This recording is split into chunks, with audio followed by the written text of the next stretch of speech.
आप देख रहे हैं चैनल कॉमिक्स तक।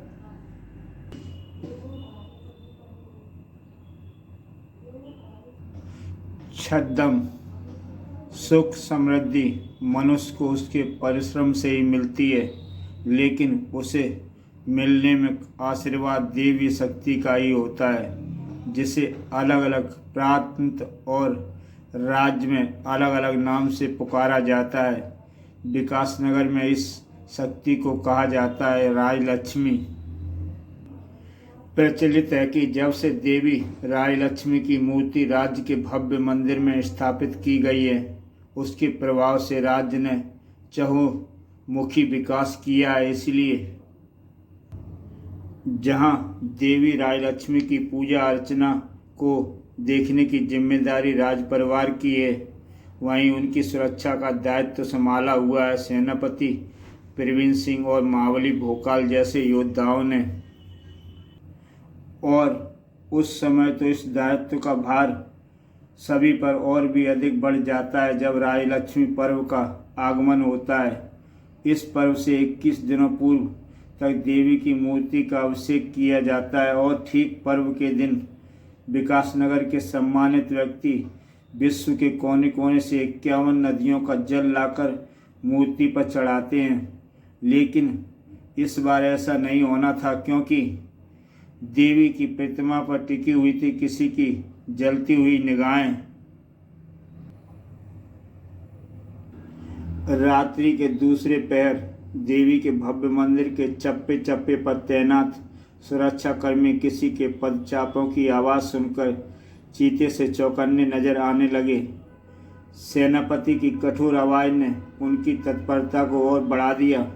सावधान, आने वाली कोई मुसीबत भी हो सकती है। आने वाली मुसीबत नहीं, राज्य की सर्वोच्च हस्ती थी। महारानी, इतनी रात गए आप यहाँ? हमें देवी माँ ने स्वप्न में दर्शन देकर कहा है कि हमारी मूर्ति को आज रात्रि अपने शयन कक्ष में ही विश्राम कराएं। इसलिए हम देवी की प्रतिमा को अपने कक्ष में ले जाने आ गए। रानी मोहिनी ने आगे कदम बढ़ाया ही था कि रास्ता रोककर खड़ा हो गया सेनापति प्रवीण सिंह। शत्रु हमारी राजलक्ष्मी को चुराकर हमारी सुख समृद्धि छीनने के प्रयास में है। इसलिए आपका इस सख्त आदेश है कि भोर होने से पहले देवी की प्रतिमा तक पहुंचने का प्रयास करने वाले हर व्यक्ति को संदेह की दृष्टि से देखा जाए।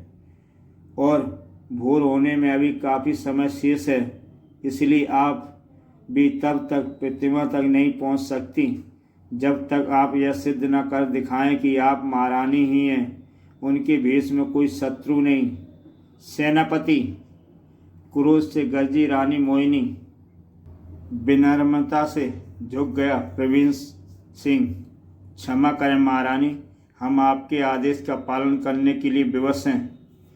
दूसरे ही क्षण रानी मोहिनी के अधरों पर मुस्कान खेल गई। हम तुम्हारी कार्यकुशलता से प्रसन्न हुए सेनापति।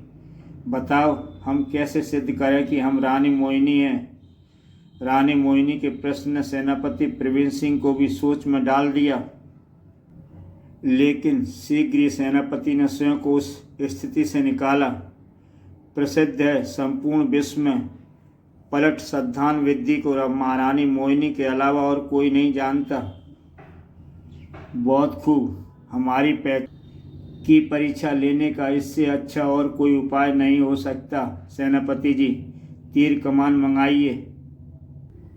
तीर कमान मंगाया गया, जिसे रानी मोहिनी ने तुरंत संभाला और उस विशेष बाण को प्रचंडा पर चढ़ाकर उसे पूरे वेग से खींचकर छोड़ दिया। सनसनाता हुआ तीर मंदिर की दीवार में बने एक झरोखे में प्रवेश करके ओझल हो गया और एक क्षण बाद ही दूसरे झरोखे से बाहर निकल आया। लेकिन अब उसकी नोक में वह पुष्प भी था जो देवी के हाथ में थमा था। पुष्प के साथ ही तीर रानी मोहिनी के हाथों में पहुंच चुका था। एक झटके के साथ रानी मोहिनी के सामने से हटा। सेनापति, आप जा सकती हैं महारानी। धन्यवाद सेनापति। मंदिर के कपाट खोल दिए गए।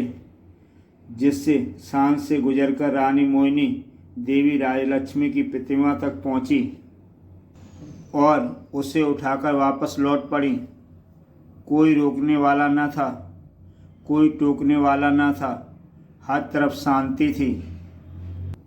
लेकिन यह शांति भोर होते ही ऐसे भंग हुई जैसे कोई भयंकर ज्वालामुखी फूट गया। क्षमा करें महारानी, मंदिर में देवी प्रतिमा कहाँ से होगी? उसे तो आप रात्रि को अपने साथ ले गई थीं। मैं देवी की प्रतिमा को ले गई? क्या बक रहे हो सेनापति? सत्य यही है महारानी, रात्रि को आप ही मंदिर से देवी की प्रतिमा उठाकर ले गई हैं। इसका प्रमाण है मैं और यह उपस्थित सभी सैनिक तथा पलट संधान विधि में प्रयोग होने वाली यह विशेष बाण, जिसमें अभी भी देवी का हस्तपुष्प विदा हुआ है। पूरी छानबीन और संतुष्टि करके ही मैंने आपको मंदिर में प्रवेश करने दिया था। यह झूठ है। कल रात्रि हम अपने कक्ष से बाहर निकले ही नहीं, फिर देवी की प्रतिमा हमने कैसे ली हो सकती है? कल रात्रि देवी की प्रतिमा आपके पास ही थी महारानी, और आप उसे लेकर रात्रि को ही ऋषि गुटुओं के आश्रम में चली गईं। रागेश्वरी, तुम मेरी ऐसा कह रही हो जबकि तुम हर क्षण साय की तरह हमारे साथ रहती हो। आप सही कह रही हैं महारानी। कल रात्रि भी जब आप अपने कक्ष में सोई हुई थी तो मैं आपके कक्ष के बाहर ही थी, परंतु रात्रि के दूसरे पहर को जब मैं लघु शंका के लिए बाहर आई तो मैंने आपको प्रतिमा लेकर महल से बाहर जाते देखा। मैं हैरान थी कि अभी तो मैं आपको आपके कक्ष में सोया छोड़कर आई, फिर आप इतनी जल्दी बाहर कैसे आ गईं? लेकिन उस समय आप महल से बाहर जा रही थी, इसलिए मेरे पास सोचने समझने का समय नहीं था, इसलिए मैं भी आपके पीछे पीछे चल दी। शीघ्र ही आप प्रतिमा लेकर ऋषि गुटुर के आश्रम में जा पहुंची। आपके निजी कार्यों में दखल देना मेरे लिए बेअदबी होती, इसलिए ना कर मैंने आपको रोका ना टोका। बस आश्रम से बाहर बैठकर मैं आपके लौटने की प्रतीक्षा करने लगी, लेकिन आप ना आई। आप दूसरे रास्ते से बाहर लौट गई होंगी। ऐसा सोचकर मैं भी वापस लौट आई।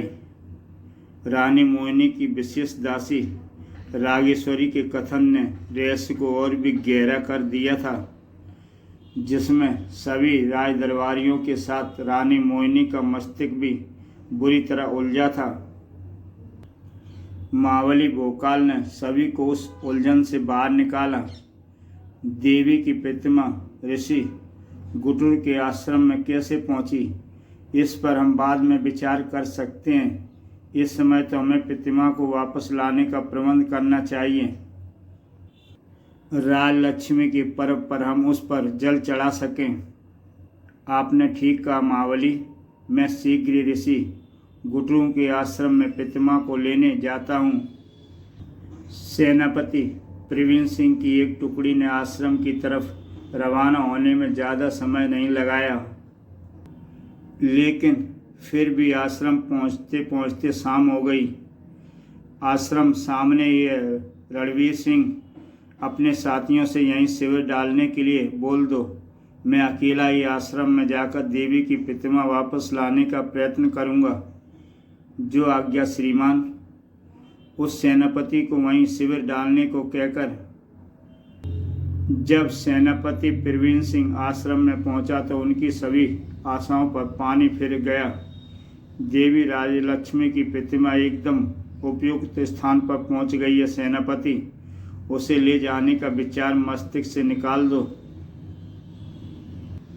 क्योंकि वर्षों पहले यह प्रतिमा इसी आश्रम की ही संपत्ति थी। इसकी उपस्थिति में ही खुशहाल था हमारा आश्रम। लेकिन एक दिन राजा विकास मोहन की सेवा से प्रसन्न होकर मेरे पति ऋषि गुटरू ने देवी की प्रतिमा को उसे उपहार स्वरूप दे दी। मेरे लाख मना करने के पश्चात भी पितामह के आश्रम से जाते ही आश्रम पर दुखों की बारिश सी होने लगी। मैं विधवा हुई। आश्रम में मानो महामारी फैल गई। सारे आश्रमवासी दाने को मोहताज हो गए। तब मैंने निर्णय लिया, देवी की प्रतिमा वापस आश्रम में आनी चाहिए। अब यह आश्रम में ही रहेगी, इसलिए वापस लौट जाओ। देवी की प्रतिमा का उपयुक्त स्थान कौन सा है, इसका निर्णय राज दरबार में होगा। महोदय, मैं तो उसे यहाँ से लेने आया हूँ। उचित यही रहेगा कि आप मेरा निवेदन स्वीकार कर लें। आपके पास कल सुबह तक का समय है। ऋषि पत्नी गुरुमुखी को अपने शब्दों में छिपी चेतावनी देकर आश्रम से निकला सेनापति प्रवीण सिंह। क्या जानता था कि कल सुबह तो स्थिति उनके हाथों से निकल जाने वाली थी। सेनापति हमें कड़े शब्दों में चेतावनी देकर गया है, तो क्या देवी राजलक्ष्मी की प्रतिमा एक बार फिर हमसे छिनकर राजमहल पहुंच जाएगी? नहीं देवी, राजलक्ष्मी इतने वर्षों बाद एक बार फिर अपने वास्तविक स्थान पर आ पहुंची है। अब उसे कोई भी यहाँ से नहीं ले जा सकता। गुरु माता, अपने शीर्ष छद्म पर भरोसा रखिए। गजब का आत्मविश्वास झलक रहा था छद्म नामक उस शख्स की आंखों में। वह रात्रि का तीसरा पहर था जब सेनापति प्रवीण सिंह हड़बड़ाकर अपने बिस्तर से उठा। कौन है? मैं उप सेनापति रणवीर सिंह। आओ रणवीर सिंह, इतनी रात गए, मेरे पास कैसे आना हुआ? तुम्हारे होश पख्ता करने के लिए। आंखों में आश्चर्य लेकर बेहोशी के समुद्र में डूबता चला गया वह। रात के अंधेरे में क्या हुआ, किसी को कुछ पता नहीं चला। सुबह सब कुछ सामान्य था। उप सेनापति जी नहीं दिख रहे। सेनापति जी, मैंने उन्हें रात्रि को ही किसी विशेष कार से राजधानी भेज दिया है। तुम अपनी तैयारी करो। हमारे लिए क्या आदेश है सेनापति जी? सभी पूरी तरह तैयार हो जाएं और आश्रम के चारों तरफ फैलकर उसकी रखवाली व चौकसी करें। ध्यान रहे, परिंदा भी तुम्हारी निगाहों से बचकर आश्रम के अंदर न पहुंच पाए। परंतु सेनापति जी, रात्रि में तो आपने आश्रम पर आक्रमण करने की रणनीति बनाई थी, फिर यह चौकसी? सैनिक की बात पूरी होने से पहले ही सिंह सा गरज उठा प्रवीण सिंह। सेनापति, मैं हूँ, इसलिए मुझे तय करना है कि मैं आश्रम पर आक्रमण करूँ या उसकी चौकसी। तुम बस वह करो जैसा तुम्हें आदेश मिलता है, समझे? जी जी जी जी सेनापति जी। सभी सैनिकों के प्रश्न उनके मस्तिष्कों में ही दबकर रह गए। उन्होंने वही किया। उनके सेनापति का आदेश था। आश्रम को नष्ट करने का इरादा लेकर आए सैनिक अब उसके रक्षक बने खड़े थे, जबकि इधर राजमहल में सेनापति जी अभी तक देवी की प्रतिमा लेकर वापस नहीं लौटे। वहाँ की स्थिति हमारी सोच से अधिक गंभीर लगती है। तुम स्वयं सेना की एक टुकड़ी के साथ वहाँ जाओ भोकाल। हो सकता है उन्हें सहायता की आवश्यकता हो। ठीक है महारानी, मैं अभी कूच करता हूँ। भोकाल सेना की टुकड़ी के साथ आश्रम पहुँचा तो दंग रह गया। ये क्या? सेनापति तो सैनिकों के साथ आश्रम की रखवाली कर रहे हैं। क्या माजरा है? इधर माजरा समझने के लिए सैनिकों के साथ आगे बढ़ा भोकाल।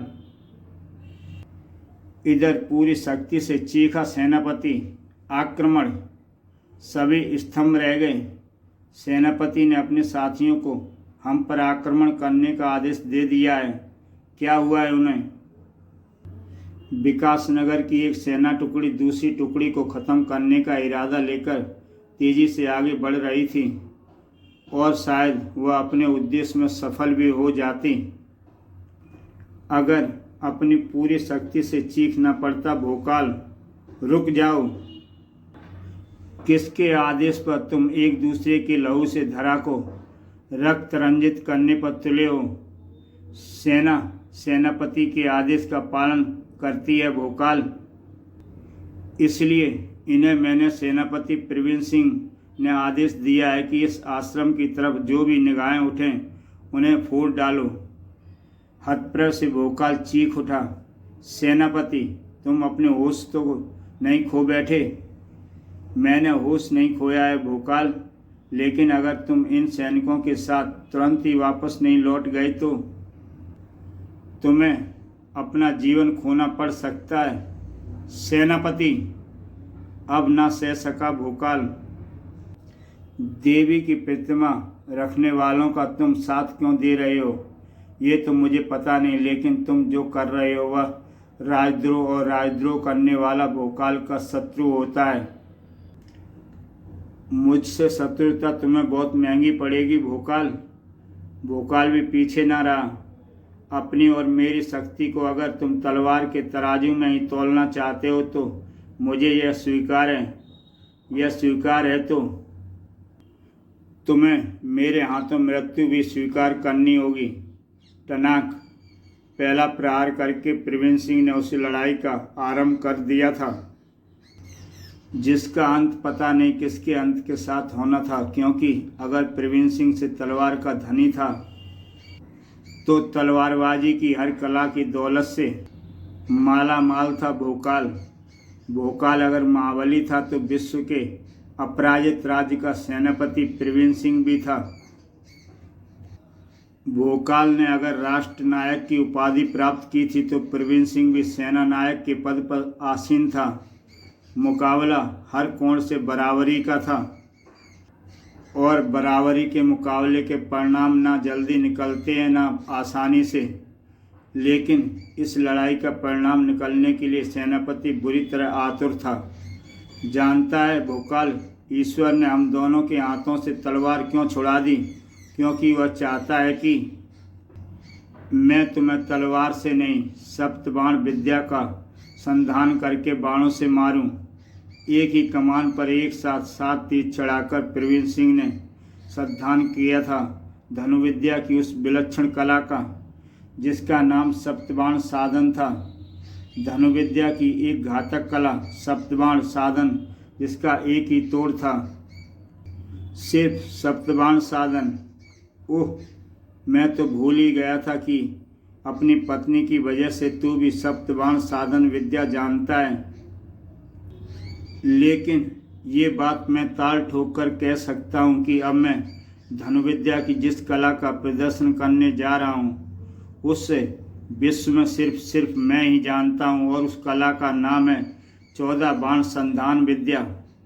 धनुविद्या की सबसे घातक, विलक्षण और अचूक कला जिसके वार का ना तो कोई तोड़ है और ना ही बचाव। जिस पर भी मैंने इस कला का प्रदर्शन किया है वह मरा ही मरा। जैसे अब तू मरेगा, वैसी की भांति ठाका लगाते हुए प्रवीण सिंह ने अपने कमान से 14 तीर छोड़ दिए और हर तीर का निशाना भोकाल था। उफ, इस कला का सचमुच कोई तोड़ नहीं है। मैं शब्दबाण साधन करके उनमें से 7 तीरों को तो रोक सकता हूँ, लेकिन बाकी बचे 7 तीरों का मेरे पास कोई हल नहीं। 7 तीरों का भोकाल के पास कोई हल नहीं था, और जिस चीज़ का हल नहीं हो तो वह जानलेवा ही साबित होता है। भोकाल के लिए भी वे बाण जानलेवा सिद्ध होने जा रहे थे, और उन बाणों ने भोकाल की जान ले भी ली होती अगर वह सैनिक अपनी जान देने बीच में नहीं आ जाता तो। नीचे गिरने से पहले ही भोकाल ने अपनी बाहों से संभाल लिया उसे। ये तुमने क्या किया? मुझे बचाने के लिए अपने प्राणों की भेंट चढ़ा दी। सारे राष्ट्र के प्राणों के रक्षक महाबली भोकाल के प्राण बचाने का एक शुभ अवसर मुझे प्राप्त हुआ था। ऐसे अवसर को भाला मैं अपने हाथों से कैसे जाने देता। अब अपना ध्यान मेरी तरफ से हटाइए महाबली, और सेनापति जी को संभालिए। वे आपको मारने के लिए एक बार फिर 14 बाणों का संधान करने जा रहे हैं। अब प्रवीण सिंह 14 बाणों का संधान करे या 100 बाणों का, लेकिन अब वह भोकाल के प्रकोप से नहीं बच सकता, क्योंकि अगर ऐसा हो गया तो व्यर्थ हो जाएगा एक बलिदानी का बलिदान, और अपने दुष्कार्यों में सफल हो जाएगा। एक राष्ट्रद्रोही, गजब की फुर्ती, जबरदस्त मारक क्षमता और भीषण क्रोध भरा हुआ था भोकाल के उन वारों में, जिसने प्रवीण सिंह न संभल पाया और न उन्हें सह पाया। सिर पर पैर रखकर भाग खड़ा हुआ वह। रुक, कायर, भागता कहाँ है? भोकाल ने ललकारा, लेकिन उसके क्रोध का सामना करने के लिए वह न रुका। आश्रम में घुसकर सभी की आंखों से ओझल हो गया। आश्रम का आंचल इसे भोकाल के प्रकोप से ज़्यादा समय तक नहीं बचा पाएगा। लेकिन सोचने वाली बात यह है कि आखिर सेनापति को हुआ क्या है? वह आश्रमवासियों का साथ क्यों दे रहा है? आपके प्रश्नों का उत्तर यहाँ मौजूद है महाबली। आवाज़ सुनकर भोकाल चौंका, पलटा तो उसकी आंखों के सामने मानो सारा अंतरिक्ष घूम गया। ओह नहीं, सेनापति प्रवीण सिंह, ये शिविर से कुछ दूर झाड़ियों में बंधे पड़े थे। उप सेनापति की भी दशा सेनापति ही जैसी है, दोनों अचेत हैं। इन्हें होश में लाओ। क्या रहस्य है ये? शायद इनके होश में आने के बाद इसका कुछ पता चल सके। सेनापति के होश में आने के बाद रहस्य और भी गहरा हो गया। उप सेनापति रणवीर सिंह मेरे पास आए थे। मैं पूरी तरह असावधान था। उसी का लाभ उठाकर वे मुझे अचेत करने में सफल हो गए। लेकिन इन्होंने मुझे अचेत क्यों किया? भोकाल ने बताया तो सन्न रह गए प्रवीण सिंह। यह क्या कह रहे महाबली? मैं आश्रम की सुरक्षा कर रहा था, पर मैं तो अचेत पड़ा था। अचेत तो उप सेनापति भी थे। सेनापति, तो उन्होंने तुम पर हमला कैसे किया? असंभव, असंभव।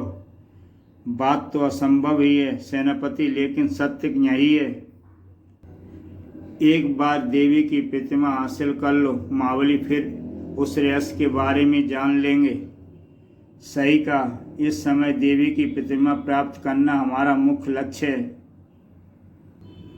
मैं अभी उसे आश्रम से लेकर आता हूँ।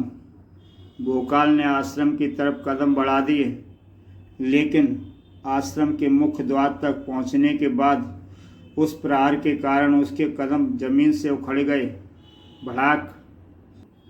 वार की भीषणता का तिनके की तरह हवा में उड़ते भोकाल के शरीर और उसकी हालत देखकर आसानी से अंदाजा लगाया जा सकता था। पहचानो, तुम्हारे महाबली को एक ही मुष्टि प्रहार से परास्त करने वाला मैं कौन हूँ? भीम, ब्रह्मांड का सबसे अधिक शक्तिशाली पांडुपुत्र भीम। सभी फटी फटी आंखों से उस भीम को देख रहे थे, जो द्वापर युग से इस युग में आया था बनकर भोकाल का काल। आगे क्या हुआ, यह सब जानने के लिए इसका अगला भाग YouTube चैनल कॉमिक्स तक में जाके आप देख सकते हैं, जिसका नाम है भोकाल का काल। तो दोस्तों, मिलते हैं अगले भाग में। भोकाल का काल।